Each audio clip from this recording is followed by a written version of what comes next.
មកតិជនដែលកំពុងស្វែងរកដីប្លង់រឹងនៅលើផ្លូវបេតុងតាវើនបាទក្នុងក្រុងសៀមរាបខ្ញុំមានដីមួយកន្លែងបាទទល់មុខខ្ញុំនេះ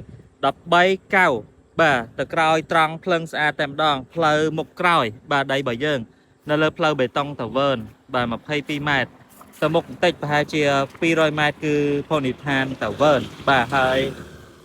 យើងទៅត្រង់បាទទៅភូមិឋានឡាហ្គូនបាទឬក៏ភូមិឋានឈុកមាសបាទហើយផ្លូវខាងក្រោយមួយទៀតបាទអញ្ចឹងផ្លូវមុខក្រោយដីនេះស្អាតប្លង់រឹងបងប្អូនតិជនណាបាទ